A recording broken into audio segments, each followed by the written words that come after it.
Olá, muito boa tarde, estamos chegando, comecinho de semana, São Pedro de cara feia aí, mas a gente tá juntinho aqui com você no Falando Nisso, hoje segunda-feira, início, né? Início de uma semana de luta, de batalha, início de uma semana de vitória. Aí eu falo pra você o seguinte, você quer começar a semana sem aquela coisa que tá apertando seu coração? Sabe aquele negócio que fica entalado na garganta? Expressa seus sentimentos, sempre, expresse sempre seus sentimentos. Porque, afinal de contas, de que adianta, por exemplo, a gente esconder tristezas atrás daqueles sorrisos falsos, aquela alegria falsa? Você tem o dever de ser verdadeiro com você mesmo. Essa é a única coisa que a vida espera de você.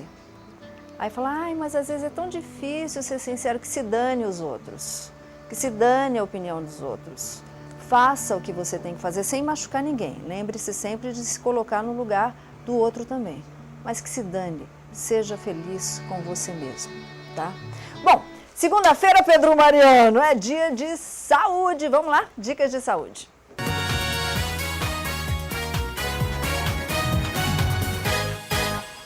E hoje a gente vai falar de programa de dor. Dói aqui, dói ali, junta tudo e joga fora, o que pode ser? Dor na articulação. E ele está aqui para explicar como é que você participa do nosso programa. Como é que foi de final de semana, Abel Freitas? Muito bem, boa tarde para você de casa, todo mundo já ligadinho através das redes sociais, no facebook.com/Falando Nisso Band. Se você curte a página da TV Band Vale, você tem que curtir também a página do nosso programa. Você pode mandar suas perguntas também através do Ligue Band no 9711-1313, opção 1, seguido de opção 1 novamente. Ou pelo telefone 3922-1387. A gente está esperando a sua participação. Tá com dor? Liga aqui pra gente. E quem participa pela rede social vai ter presentaço hoje. Aliás, um brindaço, né, o Abelzinho? Exatamente, que é? Sol. 2 convites para curtir Luan Santana no Estância Nativa, dia 18, hein? Pois e é é. claro que a gente vai estar lá para bater um papo com ele, então garanta já esse convitaço participando através das redes sociais aqui no Falando Nisso. Pois é. Abel tá pronto aqui, redes sociais já tem perguntinha. E quem está aqui com a gente para tirar as dúvidas sobre dores nas articulações, doutor Alex Freitas, ortopedista. Obrigada, viu, Alex, por estar aqui com a gente. Dói alguma coisa aí, joelho? No momento, não. Gente, eu vou fazer uma pergunta, vocês não vão acreditar que a pergunta é essa. Mas depois você responde, não precisa responder agora não. Abel, presta atenção nessa pergunta. O que a unha encravada tem a ver com a dor no joelho?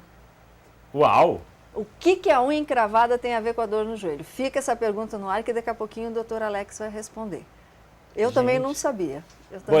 Eu tenho várias perguntas para o doutor. Aliás, vamos lembrar você de casa que o doutor Alex não é meu parente, tá? Não há um monopólio familiar aqui, tá bom? Abel Freitas, nós só temos o mesmo sobrenome. Exatamente. Antes da gente pôr pergunta no ar, doutor, que já tem no nosso Facebook e no nosso Ligue Band, o que é considerado articulação? Bom, a articulação, dentro da ortopedia e dentro da medicina, é considerada toda a parte do corpo onde há movimento, né? Então, ossos do punho, né? Cotovelo, ombros, né? Onde gera movimentos. Algumas articulações com menos movimentos, né? Por exemplo, a coluna, onde a gente tem mais movimento de flexo-extensão, né? Região final da coluna, onde há pouco movimento, mas também é considerado uma articulação, né? E a própria bacia, né? Onde há um mínimo movimento, mas há algum movimento. Então, também são consideradas articulações, né? E dentro dessas articulações, a gente tem uma divisão classificando o nome de cada uma. Interessante que o doutor estava falando lá fora, às vezes dói o cotovelo, você não tem nada a ver com o cotovelo, entendeu? Por isso que eu falei da unha, daqui a pouco você vai saber. Vamos atender o telefone? Sol, tem gente querendo falar com a gente. Alô, boa tarde. Boa tarde. Quem fala? É a Fátima. Oi, Fátima, você fala de onde? É de São José dos Campos, bairro de Santana. Qual que é a sua pergunta para o doutor? Ai, doutor, é que eu fui acidentada, né? E quando vira o tempo, assim, dói muito minhas pernas, o braço. Eu sinto muita dor no braço, que eu fiz cirurgia também. E aí, doutor? Eu não entendi exatamente qual foi o ponto onde a Fátima teve o problema, né? Pelo que entendi, ela teve No joelho. No joelho. Acho que foi no joelho. É aquela coisa, o galo canta e o joelho dói, aí vai virar o tempo. Eventualmente, assim, o paciente submetido a algum procedimento cirúrgico, por exemplo, no caso de uma fratura, né? Então, há um tempo onde há uma mudança na consolidação óssea, né? Então o tecido vai se transformando. Nesse período, com a mudança de temperatura, pressão, ou seja, muito calor, muito frio, muita umidade, as articulações, ou não, na verdade somente as articulações, mas os segmentos onde há fratura, pode sofrer um pouco com essas mudanças, né? Seja por aumento do calor, o que acaba limitando um pouco os movimentos, ou pelo próprio crescimento ósseo do que foi feito, né? No caso dela, uma fratura. Se Isso foi é considerado normal? É considerado normal, né? No caso de fraturas, isso costuma demorar de 1 ano a 2 anos, né? Até o processo de consolidação terminar, aí isso costuma se encerrar. A não ser que o paciente tenha desenvolvido alguma limitação, né? Ficou com uma limitação para o movimento do punho, do joelho, então essa dor não está relacionada só também à mudança de tempo, né? Entendi. Agora tem gente perguntando o seguinte, cada vez que essa pessoa que deixou o telefone, o nome lá, Paulo, né, que ele sobe a escada, o joelho dele estrala e dói. O que pode ser? Quando ele sobe, faz movimento de subida. O que o Paulo deve observar é se esse estalo gera dor ou ele é separado dos eventos de dor, né? O estalo, em geral, não é uma coisa preocupante, né? Eu, como ortopedista, tenho um joelho que estala, né? Mas o meu estalo é um estalo fisiológico, né? Que a gente chama, um estalo normal. O que a gente não pode ter de estalido é o estalo quando você faz movimento e ele dói. O Paulo refere que sobe escada e dói, né? Isso pode estar relacionado a alguma degeneração da articulação dele, eu não sei a idade dele, mas se ele tem uma diminuição do espaço, então ele tem já uma limitação para fazer o movimento, né? Se ele tem só perda de flexibilidade, o que pode estar gerando isso aí, né? Ou se ele tem uma parte específica do joelho, por exemplo, a patela, que é a rótula, né? O ossinho da frente, mal posicionado, que em alguns movimentos de subir dessa escada, agachar, ficar com o joelho dobrado muito tempo no cinema, pode incomodar, né? Gera uma pressão no joelho e acaba incomodando. Mas é legal, viu, Paulo, você procurar uma orientação médica, porque dor é um aviso de que alguma coisinha está errada, né? Vamos lá que tem mais uma participação. Alô, boa tarde. Boa tarde. Quem fala? É Cleide de São José dos Campos. Tudo bom, linda? Tudo bom. Diga. Então, eu gostaria de saber do doutor se a falta de cálcio no corpo, ele também pode causar dores nas articulações. Boa pergunta. Obrigada pela sua participação, linda. Essa é uma grande preocupação geral das pessoas, né? Porque normalmente, principalmente na mulher, isso ocorre bastante. Infelizmente, a falta de cálcio ou a osteopenia, seja por perda da qualidade óssea, não dá esse sinal de dor, né? Esse sinal da dor relacionada à perda de cálcio não ocorre, na verdade, tão comumente como se acha. Ocorre mais quando tem algumas microfraturas. Por exemplo, o paciente com uma osteoporose de coluna, né, pode começar a fazer algumas fraturinhas no corpo vertebral e isso gera dor, né? A falta de cálcio é uma coisa silenciosa. Então você tem que fazer acompanhamento com o seu ortopedista ou com o seu ginecologista, geriatra ou endócrino, né?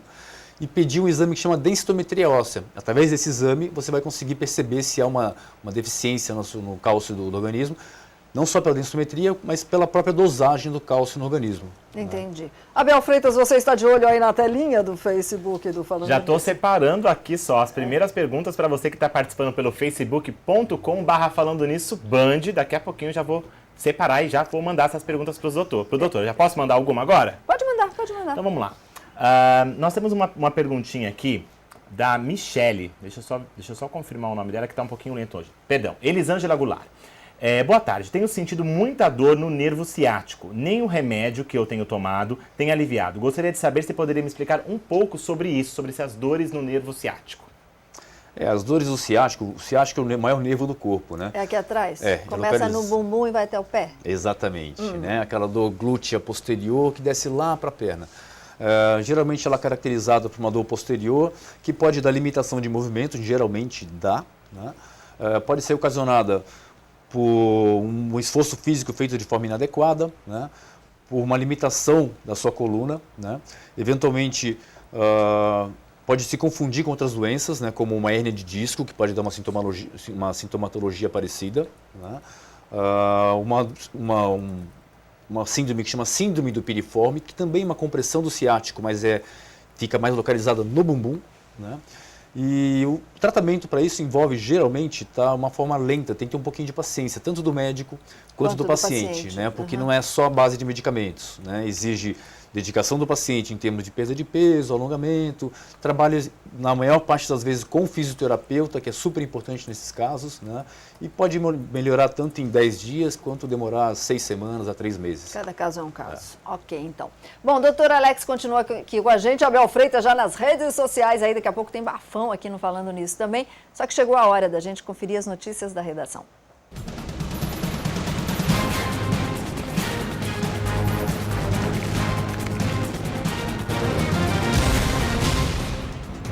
A gente cantou essa bola aqui. O bandido suspeito de matar a secretária grávida, em uma tentativa de assalto em São Paulo, já havia sido detido 2 vezes pela polícia em novembro. O bebê da vítima recebeu alta ontem do hospital. A reportagem é de Rodrigo Hidalgo. Vamos ver aqui.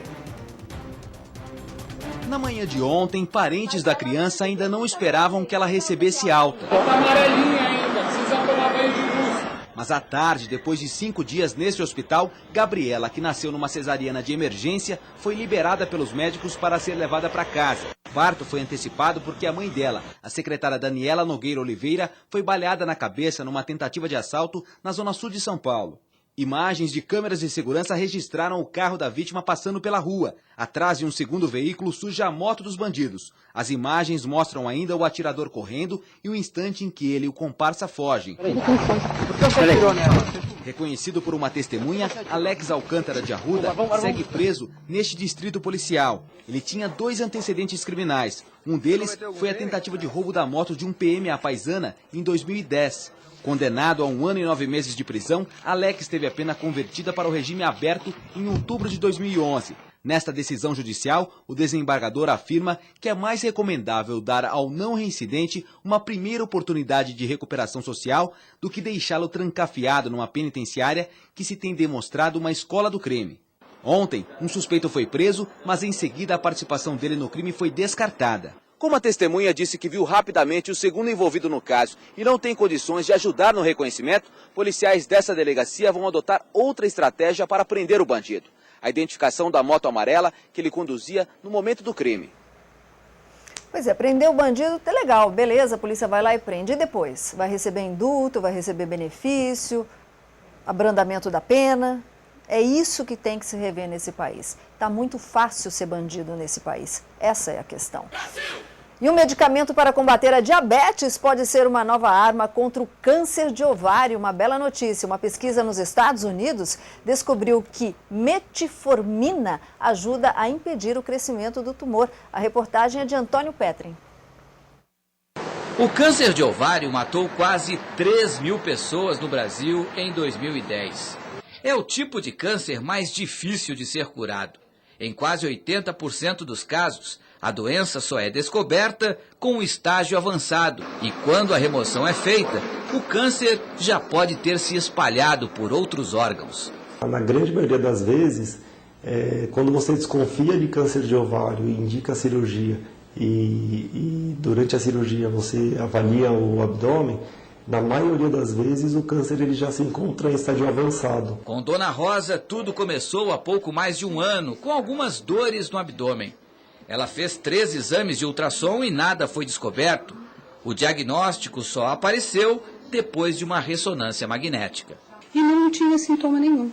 Eu simplesmente, depois de 6 meses que eu fiz todos os exames que deram normais, eu comecei a sentir uma dorzinha dos 2 lados, né? O diagnóstico é difícil porque um exame ginecológico comum, como o Papa Nicolau, não consegue detectar o problema.